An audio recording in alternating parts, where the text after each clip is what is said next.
Hey team, and welcome. I'm your host, Carrie, creator of Mother Life, your destination for all things real talk and parenting. This is the IRL group chat, where we talk about the wild balancing act of pursuing careers and passions while also doing our best to show up for our kids.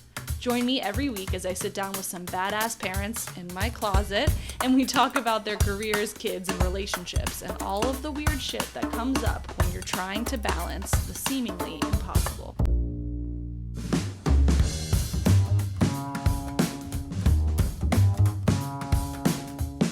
What makes us different? I think about that question a lot. It's a mix of what's innate within us and how we develop in response to how we grew up, the whole nature and nurture thing. And yet, often as parents, we think a lot about how we want our kids to be, a matter that really is out of our hands in any direct sense. Rather, it's the environment we provide for them that becomes the petri dish within which they develop. Will they fuck up sometimes? Yes. Is it possible to avoid if you're the perfect parent? No.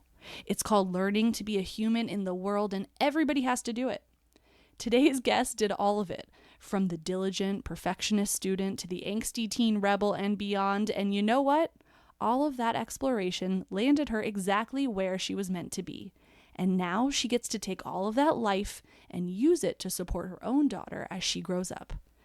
Katie Drummond is a force in the journalism world. She's the global editorial director for Wired magazine, which basically means she's the editor-in-chief of the entire global operation. Anna Wintour, the Anna Wintour, has said that Katie is a journalist first and foremost, but also a highly original thinker. She's paved her own way in an increasingly cutthroat and fast-changing media landscape by staying 100% true to herself. This conversation is for all the go-getters out there and the partners that enthusiastically support them to keep climbing. Enjoy. I still can't believe you live in LA. I know, it's because I'm so gritty and hard in Brooklyn. You are. You know what I found? A lot of people, New Yorkers especially, come to LA and it's like bred into our DNA to hate on LA. And then you get here and you're like, things are considerably easier here. And like, I can still have opinions about things and I can still tell people to get the fuck out of my way on the sidewalk if I want. Like, you can still do that if you want. So you like it? I do. For raising kids and not being cold, it's good. Those are important things. But you're like Canadian, so yeah. I like it. I feel like New York. You're more robust than me. I think in general is probably true. Okay, should we get into it? Let's do it. Now, this is pretty unorthodox because we're not in anybody's closet right now, which, you know, it's a thing. I would prefer it if you were with me in my closet. Okay, I'm ready. Okay, so you know what we do here. This, for me, this podcast has been such a great excuse to like reconnect with people who I really love and care about. And I was thinking about, in particular, do you remember when you and I were single and we were like, let's just say yes to anybody who asks us on a date? I was just thinking about that this morning, yeah. Yeah. And so we did it. And then like you met your husband immediately. Yeah, I remember that. And I just went on a string of terrible dates. This was like OkCupid era. Sure was. Yeah, and it was like, it was very much the era of like me having to text you to make sure that I wasn't going to get murdered, or if I did get murdered, that like someone knew where I was. Yes. Yeah. And now look at us now. Look at us thriving. Just thriving. So, okay, we're going to start with little Katie in Canada as a child. How do we get from that to like badass boss bitch journalist? Wow. Okay. Because like it's a long thread, but I think one of the things that I am excited to dig in here, and one of the things that I have always watched with so much admiration in your career, is like how few fucks that you give. Mm-hmm. And how clear your direction of travel always has been. Like, you have always just made choices based on what you think is best for your career, and have done it in a way that like women often don't get away with, because people tell us we're too bullish if we just go after the shit we want. So I want to start with like, who was little Katie growing up in Canada? What were you like as a kid? We're just getting right into it then. Yeah, we don't have time. Okay. We're busy people. Okay. Do you want me to ask you about the weather in New York? I can. No. Who was little Katie as a little kid? I was the youngest of three sisters. So I was the baby of three by 4 years. Um, I grew up in Calgary, Alberta, which is like a mid-size Western Canadian city that is not particularly exceptional. Um, and I was an anxious kid. I was a serious, anxious kid. Um, Pretty introverted and like pretty academically oriented. Like I was very good at school. Um, and then as a teenager, I was a lot more sort of like freewheeling and fun and crazy. And so I sort of balanced the, staying out all night drinking and then falling asleep in the back seat of my car, which is might be illegal, but it happened many times. Well, With I mean, it's better than driving the car. better exactly, and that's what I figured. So some would say you were extremely responsible. There you go. I was an extremely responsible binge drinker as a Yeah. teenager, but always like very. And I hate to give myself any credit because I'm Canadian, but I think, and this isn't even giving credit because it's actually not a great way to live. And when I think about my daughter now, which I'm sure we'll talk about, I would never want her to be like this. But I remember in high school, I was very academically oriented. I went to a very high pressure high school. And I remember just having this idea in my head that, like, well, I'm just not going to make any mistakes. Like, mistakes academically just aren't an option on the table. So every Mm, test, every essay, every little thing that I did at school, I just didn't make any mistakes. So I was the valedictorian. Um, obviously. and I graduated with like a perfect transcript because I genuinely didn't make any errors, which sounds cool. That sounds like diarrhea Yeah, to me. Like well, that just sounds like anxiety exactly. diarrhea. Exactly. So on the back end of that, there was, I mean, a lot of heavy drinking, a lot of anxiety, a lot of stress, and ultimately I think like a lot of unhappiness because that kind of pressure and just that fixation on being perfect is obviously not a healthy way to be, especially as a teenager. So that's so there. I guess when I think about my childhood and my adolescence, it was intense. I was like an intense kid. Like I sweated the small stuff. Like I took it all very seriously. And in hindsight, I think I probably could have taken it a lot less seriously. I think I was similar, maybe a little goofier, but definitely took my academics really seriously. And I joke a lot now that, like, I should have been more promiscuous when I was younger. I should have like tried drugs when I was younger because now that chapter is sort of over. I mean, Totally. drugs could come for me, like we'll see. We'll see. Yeah. But but like I kind of, I thought it was all super serious, and then I see some of my friends who are really successful and, like, they just didn't bow to convention, and, like, they didn't do great in school, but they're doing great now, and it's like, well, you're gonna find your path no matter what, so, like, you Yeah. might as well, in my case, not give myself diarrhea constantly Yeah. I'm really or being glad. I'm stressed. glad that you weren't struggling with chronic diarrhea. Yeah. Yeah.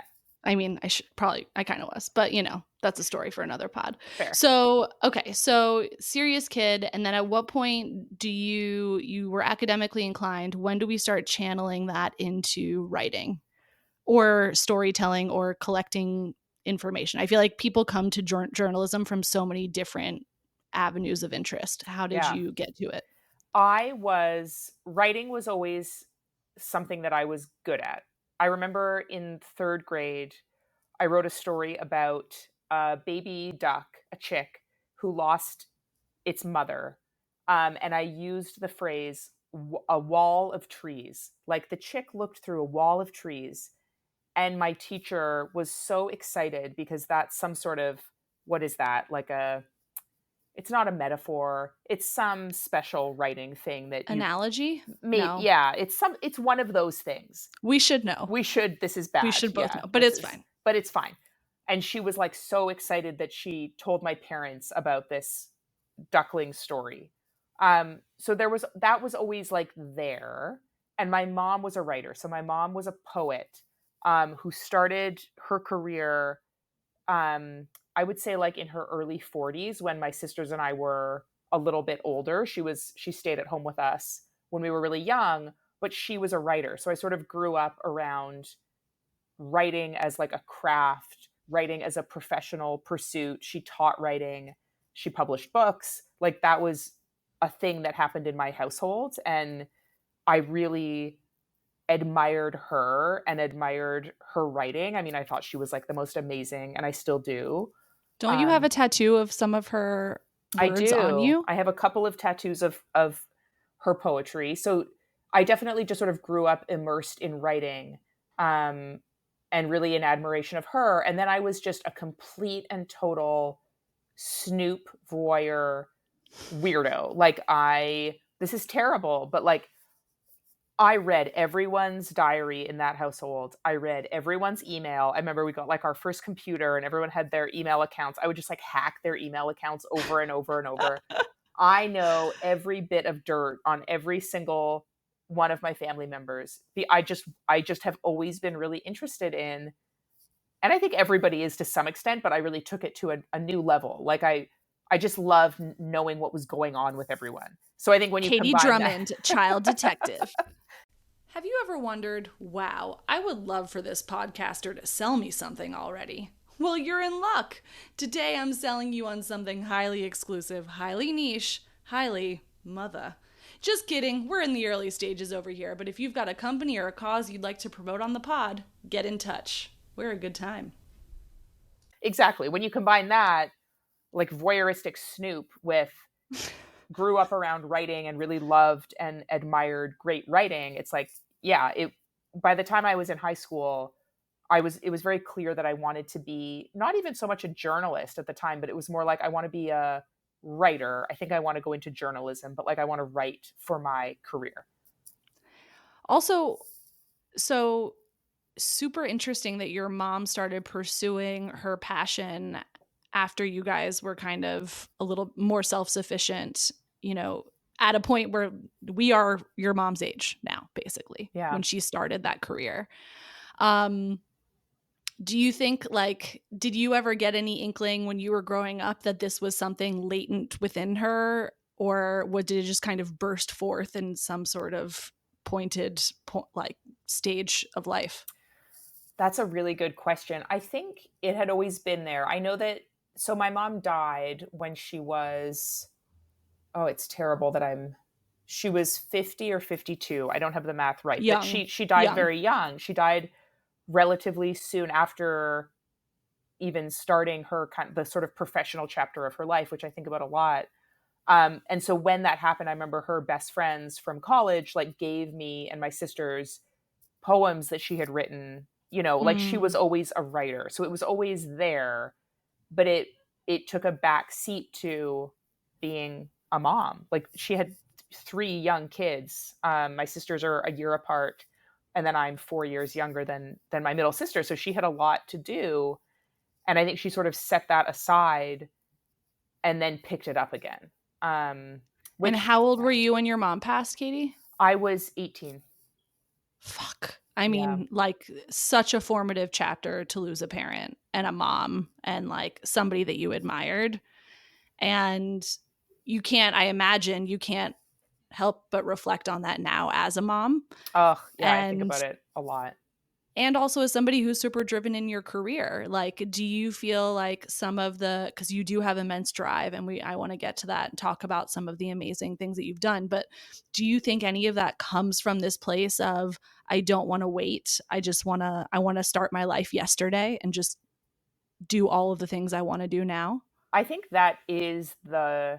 I think that is exactly it. And I think I remember after she died, it wasn't even a conscious decision that I made, but it was very clear to me. Like I was just very clear eyed about, oh, this kind of stuff can happen literally. Like my mom died very suddenly. So it was like, oh, this can happen literally overnight. Um, I need to get going now. And I was 18, 19. and I started pitching stories. Like I started like working because in many ways I think I saw how short that period of time ultimately was for her, right? It was about 10 years that she was able to pursue what she wanted to do. And I just felt this kind of like overwhelming imperative, this like urge to get on with it, because not that every day I was waking up and thinking like this could be the last day I have to pitch my story. It wasn't, Sure. but it was just in the background, this kind of like awareness of how finite all of this is and how ephemeral all of it is and how suddenly things can change. And so, like, you better not sit on your ass. Like, if you want to go do something, go do it. I think that's, I mean, my mom and my mom dying taught me many, many things, but in a professional context, I think that was the overriding lesson. And I think that has just been what keeps pushing me, even though I don't think about it in a conscious way, but it's just Now it's just part there. of your like mental Yeah, wiring, totally, basically. totally. It's like in my DNA that's just like what you do. You just Yeah. you keep going and you get on with it and you get it done, because you might be dead and you will be dead at some point. And so don't wait until you're 40. And I mean, obviously she had her reasons for that, and I like to think they were good reasons because they were my sisters and I, but um just, yeah, get on with it, basically. And so you're pitching stories, you're following on from this horrific monumental loss. I mean, losing a parent is, especially that young, is just something, our, as we know, that we are the backbone and foundation for our kids in so many ways. And so you're in this kind of fragile place, both like brain chemistry wise, you're in that like formative time where all this stuff is going on in your brain developmentally. You're discovering like what it means to be an adult. Are you in college at this point? Are you starting college? Yeah, I was 4 months into college when she died, so I was in college. Yeah. So you're in college, you're like trying to make new friends, I suppose, and like decide who you are as a person. All the while, you've now got this other sort of agenda where you're like, I gotta keep moving. What were those college years like? Were you just training right through them? Did the party girl from high school come back to visit? Like, what was it like?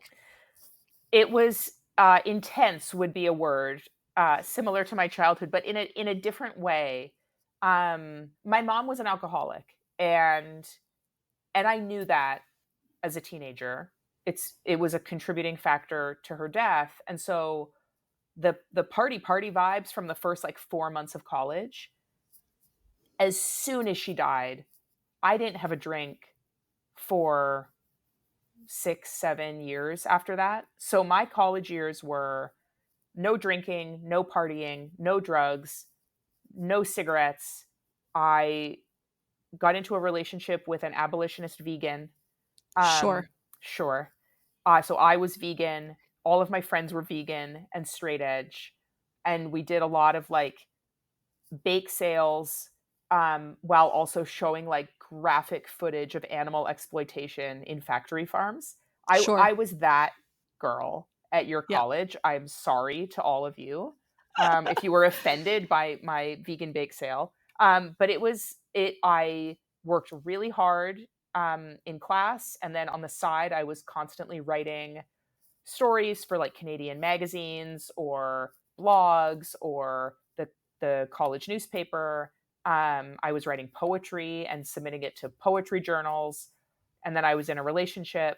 So I was, and still am a runner. So I was like, a typical day for me in college would be like, wake up at 6 in the morning, run 7 or 8 miles, walk to campus, be in class all day, get home, do my coursework, my schoolwork, write stories for some magazine or whatever I was doing at the time, go to bed. Like that was my life for 4 years. intense. It was not And fun. Yeah, it was not fun. sober in all of the senses. Sober in all of the senses. And your dad, who's an absolute legend, where's dad in this picture, in this timeline? I mean, he's obviously also on a journey during this chapter of your life. My dad, um, it was an interesting losing a parent at 18 is an interesting moment, right? Because you're sort of transitioning from a dependent child into, hopefully, your parents hope this, and I think this is what everybody wants, like an independent, fully actualized adult. And so I think my dad was a rock and a friend and a very close friend and a big supporter, and I think someone who, while dealing with his own grief and figuring out how to handle it for himself, was also trying to help like three young women, like his daughters, navigate their adult lives, and try to give us like space, but also make sure that we weren't totally derailing from this very traumatic event. So I remember at one point, God knows what had happened, but I had some meltdown and dropped out of university, dropped out of college, because I decided I was not going to get a Bachelor of Arts degree. I was going to go to this different school and get a degree in poetry and become a poet. And Mm. that was a point where my dad, I called him and said, like, I did this, like I dropped out of school. And then the dad would show up again of like, no, no, no, no, no, no, You get the no. fuck back into school, You need Katie. to know, you need to, and like would sort of talk me off the ledge of like, why don't you send an email to each of your professors and then go meet with each of them and have them re-enroll you in their class? Like, you're not dropping out.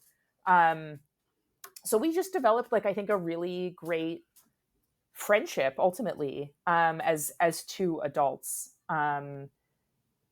with the kind of him as the parent always in the background, like ready to pounce as needed. What a legend, What that a guy.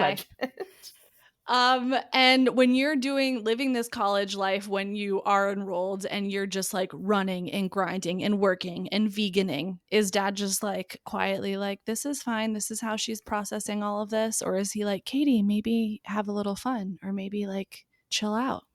I think he was um concerned, but in like a watchful, passive way. Yeah. Yeah.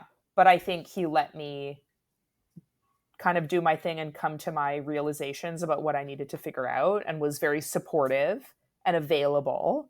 Um, but didn't never sort of intervened directly to say like, maybe this vegan relationship isn't I ultimately ended up getting married. I married this person. You did. My family was at the wedding and we got divorced a couple years later. So, but he let me figure that out. Like I did it, didn't go well, and I figured it out. And honestly, like, that's kind of a gift, because I'm sure if he came in like guns blazing, being like rah rah rah rah rah, you'd have been like, cool, I'm gonna dig my heels in real Right, deep right, right right, now. right. I have thought about this a fair bit, and whether I wish he had been more leaned in to kind of like helping me navigate my life and almost like sort of dictating the terms with which I would experience my early 20s. Yeah. But I'm glad he didn't, because I think I would have been really upset if he had done that. And you would have had a different relationship with him Yes. ultimately Yes, as a exactly. Yeah. consequence. Okay, so you go through like a pretty intense college experience and you finish, and then what happens? I had always wanted, I'm a dual citizen. My mom was American, and I had always wanted to go to school in New York and live in New York and be a writer in New York. That was sort of always what I wanted to do. And a teacher in high school said to me, don't don't like spend your parents' money or go into debt going to like Columbia University or NYU for undergrad. Like, do really well in undergrad, and then those schools will pay you. They will pay your tuition to go to grad school. And he was exactly right. That's exactly what happened. So I got a scholarship to get a master's degree in journalism from NYU. So I finished college, and I remember driving with my dad and my then husband. I think we had gotten married that summer, driving across the border. We drove to New York and moved into an apartment. And that was in 2008. And I've been here ever since. So I drove here, started at NYU. I did 2 semesters of a 3-semester program. And in the second semester, I was a research assistant for a writer who was working on a book, and the writer also, his like day job when he wasn't doing the book was he was a writer for Wired magazine. And he said, they bring interns like in and out of Wired. You should interview that. Let me see if they can like get you an internship. And I got an internship at Wired magazine, working for Nick Thompson, who's now the CEO of The Atlantic, and Noah Shachtman, who most recently was the editor-in-chief of Rolling Stone. And at that point, I started writing for Noah. So I started covering national security for a blog called Danger Room that Wired was running. And I was covering sort of like extreme health and medical news, like Pentagon funded medical research, post-traumatic stress disorder, traumatic brain injury, all this stuff that just because of my mom and because of my interests was very interesting to me. So I developed a beat, as they are called in journalism, and was politely and supportively encouraged by my editors to drop out of grad school, which I did. So I dropped out of school, and that was like my hook in, was because then I could say, I'm a writer for Wired. And so from there, you start to see how you can like build a career, because actually you're an intern who's like writing for their blog. But if you email an editor and pitch them something and you're able to introduce yourself as a writer for Wired magazine, people get really excited. See, this is the difference between you and I, because I don't know if I ever had the cojones, at least at that age, to say when I was interning, I am a writer. Like my first byline at the New York Times, I was an intern, but I don't think I ever like said like I am a writer for the New York Times. I think I just was like, I'm an intern and maybe you want to pay me shit to do some shitty thing for you too.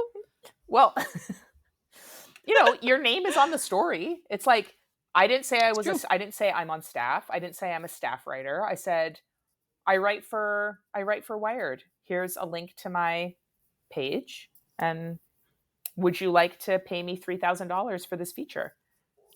And so then how long were you, so you're at Wired, and then what happens after that? You're sort of freelancing, putting stuff together, and then? Yeah, I was on a contract with Wired, being paid some like horrific amount of money, like something terribly insulting, to write and work way too much. I was freelancing. I was also working behind the front desk at my physical therapist's office. She like treated my running injuries, and then I needed some more money than I was making as a writer, so I was working there doing like insurance billing stuff for her. She paid me in American Express gift cards.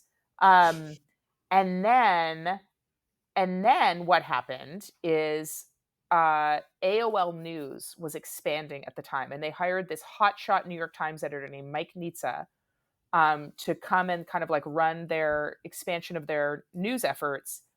And I emailed him and said, I'm a writer at Wired. I cover the intersection of health and medicine and national security. Da da da da da da da. And he wrote back and said, well, I've never heard of anyone who covers that before. And he brought me in for an interview, and he offered me a job. And so I actually kept writing for Wired, but had like a pretty like full-time gig with AOL. So then I'm making like an actual living. Like I was probably making $5,000, $6,000 a month. And that's actually where I met my now husband, my second husband, my Your forever husband. My forever husband, exactly. The permanent whether or husband. not he likes it. Yeah.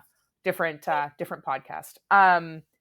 But yeah, then I was just working. Like then I was a working journalist. And so I went from there, I did a bunch of stuff. So I went to the Daily, which was when Rupert Murdoch thought it would be a good idea to put a newspaper on an iPad, but which was a very like exciting moment in journalism at the time. So Mike Nitza, my editor at AOL, went there, and he hired me to come with him. So I went and did that for a year. Then I went back to Wired for a year, because that was a total disaster despite their best efforts. And then I went to The Verge in 2013, when The Verge was still like very new. And it was under Vox Media, but it was just kind of emerging and becoming a thing. And I went there and they hired me, God knows why, to be their science editor. So like I just sort of I think I have suddenly, ideas why. oh, thank you.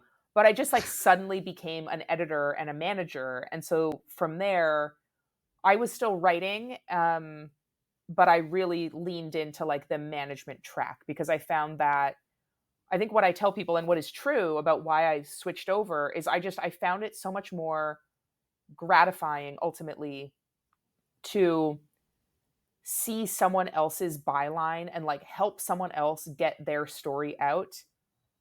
That to me was way more gratifying than like me writing something and seeing it out there in the world.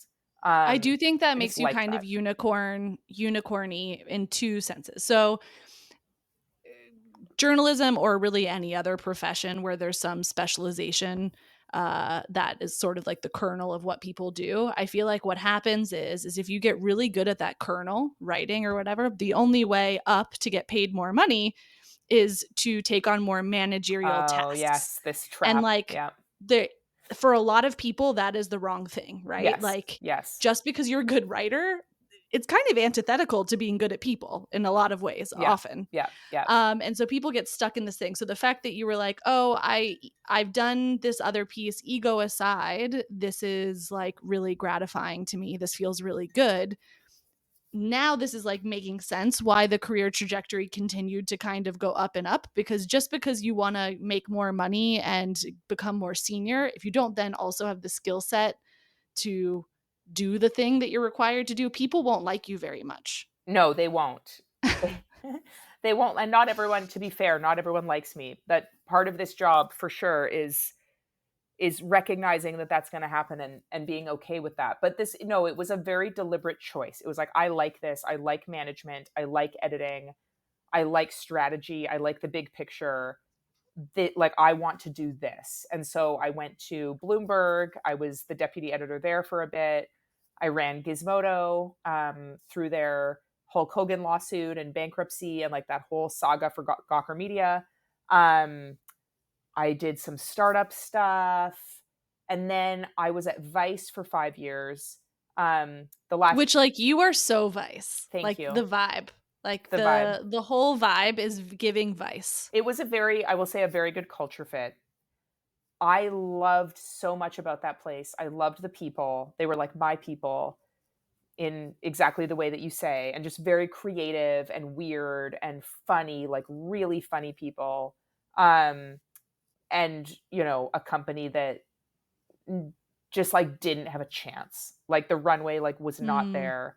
So I was also there for that bankruptcy, which was really terrible. And then as luck would have it, and almost I will say fate would have it, as I was in the process of quitting at Vice, it was the bankruptcy. We had laid off hundreds of people. I had had enough. Like I could not do it anymore. I started interviewing for a job as the global editorial director of Wired, which is what the title of editor in chief has become because the brand is global. So we have teams in different markets. So I oversee all of those. So I interviewed for this job and got this job. So now in 2008 or 2009, I was an intern at Wired, and And now now she's running the place. and now I run it. So I'm talking to you from my office at One World Trade Center. Incredible. Yeah. Incredible. And so now we have to go back and rewind and overlay your personal life as you're doing this trajectory. So you briefly mentioned I was at AOL News. That's where I met my forever husband. Yes. Let's talk about that chapter of our lives because we were hanging out a lot. We were spending a lot of time We together. really were. It Yeah. was a really magical time, and like our Yes. shitty apartments. Like, I think you were still vegan at that I'm time. sure I was. Yeah. Yeah. Sorry. No, it's okay. I ate lots of like cashew things that I had probably never eaten before you. And we were single, and you really gave me this confidence of like, what's the worst that could happen by going on dates? Because dating, especially as a woman in New York, is fucking The dire. worst. It's dire Horrible. out there. The stats are against you, the vibe is against you, the whole mentality is against you being happy. Yes. And so you and I say, we're both journalists at the time, like, let's just say yes. We're going to say yes to everybody who asks us out. We'll on the apps or whatever, we're just going to say yes. And like, we'll write about it. I think we even talked about maybe doing a spreadsheet. We totally did. Yeah. We like had a whole, we were like, this will be our like comeback from New York fucking us over with the terrible dating scene. We're going to just document how vile it is. And then we meet Carl. Tell me about, I mean, I obviously remember, I think we were texting that night, but I want to hear about the genesis of Carl wooing this like hardened, battle-worn New York City dating veteran. Oh my gosh. I don't know how many dates I ultimately went on in New York City because of Carl. Carl's divine intervention saved me from many bad dates. Don't worry, I went on them instead. Thank you for your service. I was working at AOL, and I was working from home because I was a permalancer. So I was worked full-time hours, but I was on a contract. So I was at home, and my boss invited me into the office to have lunch one day. And I came in, and he walked me around the office, and I met people, and I met this twerpy little cute weirdo who talked to me for like 15 minutes about a story he was working on about like several kilos of marijuana like falling out of the back of a police van or something. And I was like, who is this guy? And then I get back home. It was, who is this guy and why does he have a desk at the office and I don't? Was the thing. Sure. He got special preferential treatment. So I go home and he's added me on GChat, and my boss messages me, Mike Nitza, and is like, after you left, Carl started cutting out paper hearts and like writing your name on them, writing your initials on them. And I was like, oh no, this guy has a crush on me. How embarrassing for him. And then we started chatting like a lot because we worked together and we had met, and we would chat. And GChat, by the way, was the place for like office flirtation. So we would chat all day. And it turned out we had a lot in common, and he was very funny and very sweet. And it was a very natural finish each other's sentences kind of dynamic. We hung out outside of work a little bit as I was going through like the end of a marriage in reality. I mean, which sounds ridiculous. I was like 23 or 24. But my marriage was ending as I was getting to know him. And then as I was leaving, we were both leaving AOL because we had actually both been hired by our AOL boss to go work at the Daily. They had a goodbye party for us. And at the goodbye party, I should have saved these text messages because I have text messages from you at that party. I wish. I actually want to go back. No, I guess we don't have them.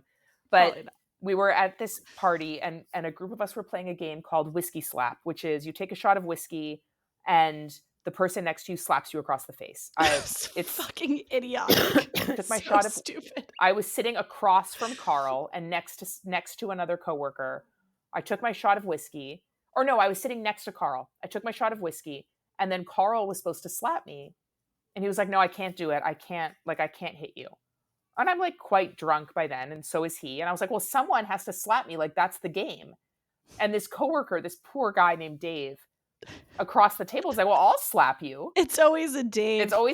So Dave leans over the table and slaps me, and Carl lunges for the guy, leaps over the table, knocks everyone's drinks down, and it's like, "I can't believe you hit her," and starts, I mean, beating this guy. Like they're in a physical fight. He has to be restrained, taken out of the bar by force. And then yada, yada, yada, professes his love for me. I'm furious. I'm like, this is so sexist. I can take care of myself. Who do you think you are? And he's like, can I walk you home? I'm like, no, like go away. Go away. So then I go to Canada for a week to see my family. I tell my dad this story. I'm like, isn't this so sexist and like so just obnoxious? And your dad's just smitten. And my dad says, but isn't it so romantic? And then I'm like, oh, shit. Yeah. Oh, crap. Yes, I have feelings for this person. And went back to New York, went to Carl's apartment for bagels. And we were together from that moment on. And then when he So sweet. proposed, he recreated our first date, and then at the end of the date, he pulled out a paper bag with a bagel in it from the same bagel store we had had those first bagels at, and he had wedged the ring into the bagel, which is a very Carl thing to do. Risky. Yeah. Risky, strange, very funny. So he proposed with a ring and a bagel. Honestly, talk Yeah. about a love language. Yeah. If a bagel isn't a love language, I don't know what is. That is so sweet. And then had you guys talked about, like, did you know that you wanted to be a mom? Obviously, you have a complicated relationship with that journey. Was this something where you were like, I know I want to do this, or I'm scared of doing this? What were your thoughts around having a kid? We weren't sure. And I think we were pretty casual about it. So we were together for, I don't know, 3 or 4 years. We got married in, I don't know, 2014, I want to say. Sorry, it's terrible that I can't remember.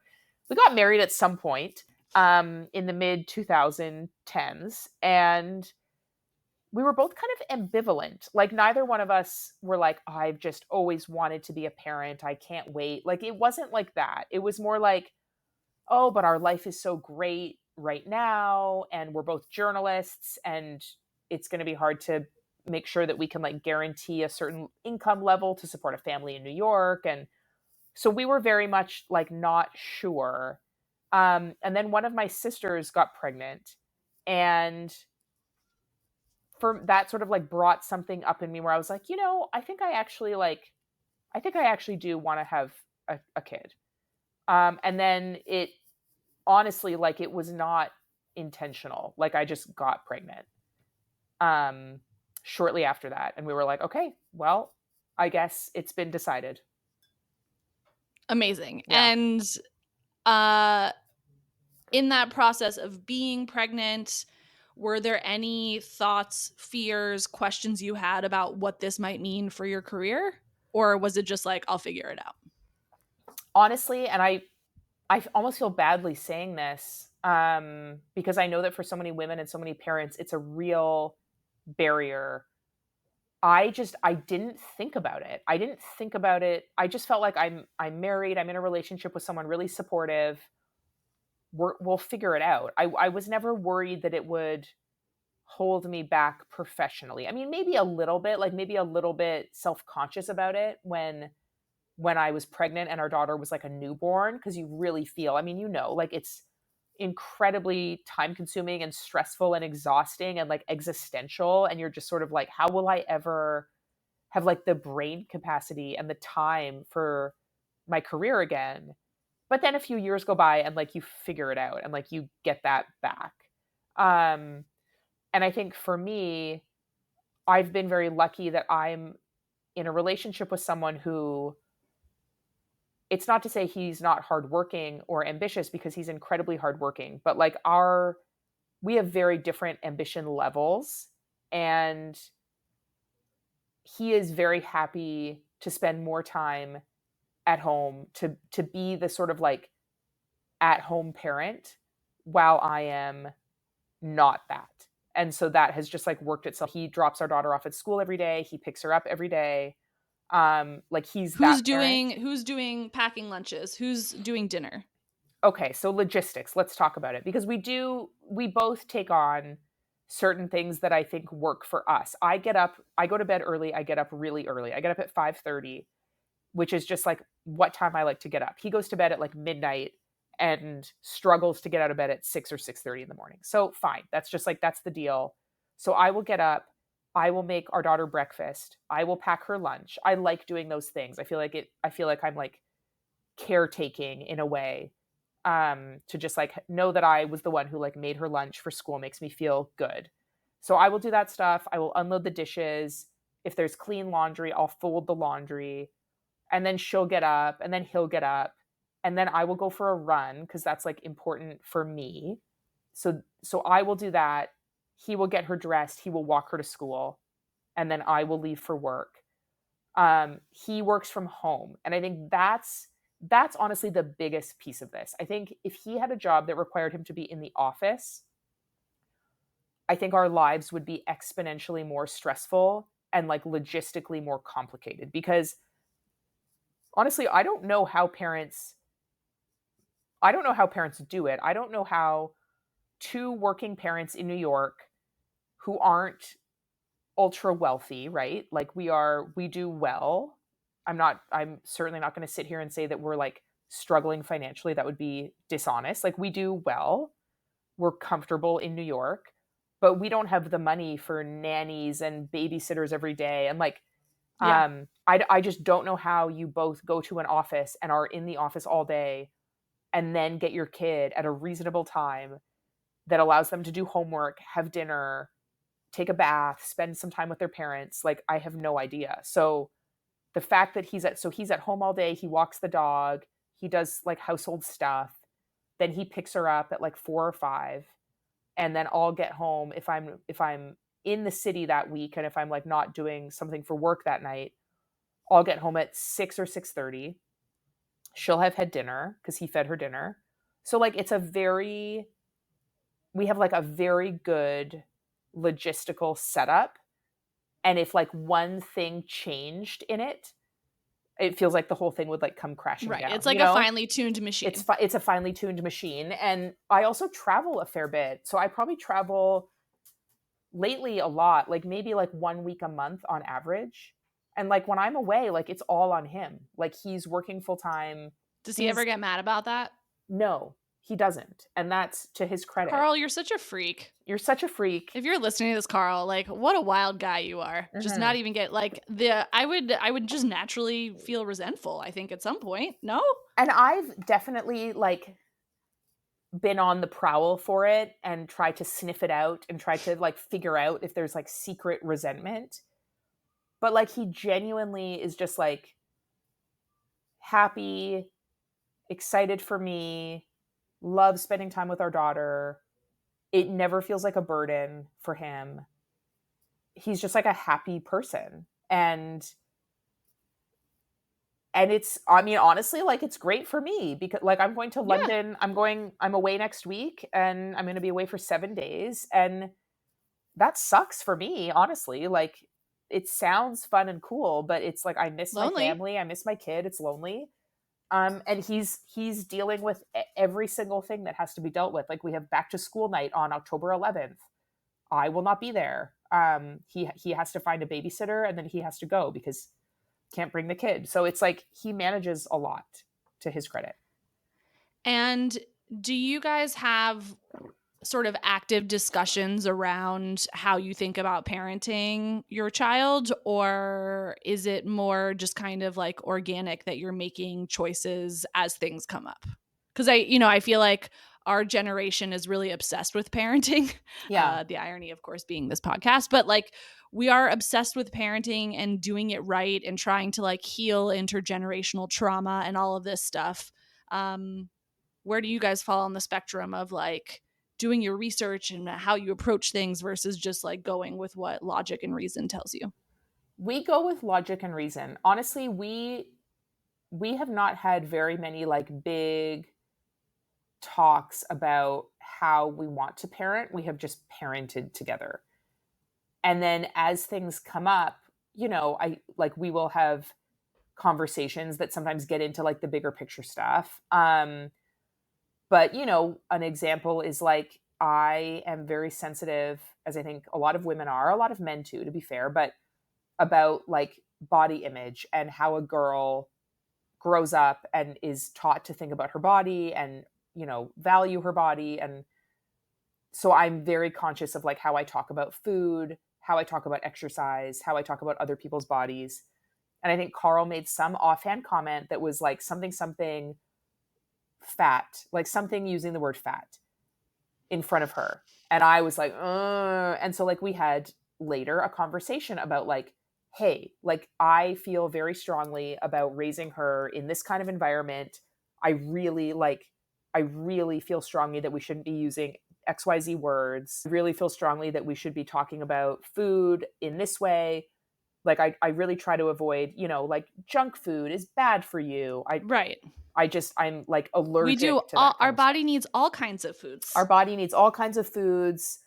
We celebrate treats. We love having delicious desserts. And like we also love edamame and vegetables and all sorts of things that are like really good for your body. And we love exercise because it feels so great and it helps you feel less stressed out and it helps you feel healthy. And like, so we had some conversations about how we were going to manage that. But it's much more like topic based and event based. And we don't have like a grand philosophy of parenting other than we just want our daughter to feel loved and supported and accepted.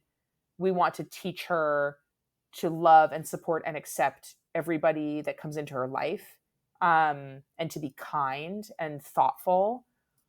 And we just want her to grow up in an environment where she like feels all of that every day. So like, that's it. And Oh, then, that's it? yeah, that's like the scat, you know, Just and then, that's it. and Just then that's it. the smaller things of like, well, public school or private school, charter Yes. school, like what are our Yeah. philosophies on this? What do we value? How much are we going to save for her college education? Like how many extracurriculars should we do? All like that stuff is just so much more, we deal with it as it comes up. We don't like have I don't have like a 5-year plan for my child, you know? Yeah, same. Well, I think having that North Star is just a good way to go, because you kind of are like, oh wait, is she seeing kind behavior in me right now? And like, if I'm being really impatient, like, am I talking about it? Because I want her to, I just think about all the tools that I'm constantly trying to give my kids about identifying their feelings, and how at almost 40, I still don't know my feelings a lot of the time. And it's like, wow, what are these kids going to be like when they grow up, when they can just like look at their partner and say, I'm actually feeling really frustrated right now. Because like I'm still working on that, because I don't think I had those tools growing up. So I'm just very curious what we're gonna get at the end result of like, oh, there's just so treating much, them like people. There's so much that even just thinking about gender and sexuality and just stuff that when I was a teenager, like it was very not normal, but just a thing. Like teenagers would call each other gay. Like that was an insult, you know, just stuff that was like, just really like nasty, ugly language and characterizations. And I'm not saying that doesn't happen now, but it feels so much more accepted that kids can choose to be this thing or that thing or the other thing. And it's all fair game and none of it is bad, at least in where I live in, you know, Brooklyn, New York. And I'm so happy for my daughter that she gets to grow up in that kind of environment, because it's, to your point, feels like she will be a much healthier adult as a result of that. I think that's a really nice place to end on, because this has been this like wonderful journey as your friend, as somebody who's watched your career. Every time there's a job announcement, I'm like quietly rooting for you over here, to know that you're raising this kid to be this kind, good, thoughtful person, while also she gets to watch you pursue what you want. And like her earliest memories are going to be tied with your professional successes and watching you pursue like the things that really fuel you. Like, how incredible is that? It's such an amazing thing. And you know, for all of the single women in New York, may there be more Carls than Daves out there. May there be more Carl. Sorry, Dave. Sorry, I'm sure Dave. You're a good guy. You were trying to do the right thing. I asked for it and he delivered. He didn't know what he was going to get on the other side of that slap. 100%.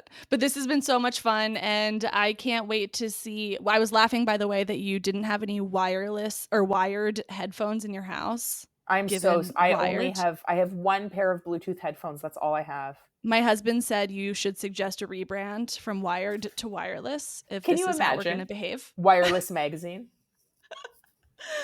Thanks for listening. Be sure to tune in next week for another chat in the closet. In the meantime, follow along on Instagram and subscribe to the Mother Life Substack. This podcast was produced by Mother Life, music by Ronan Landa. See you next time.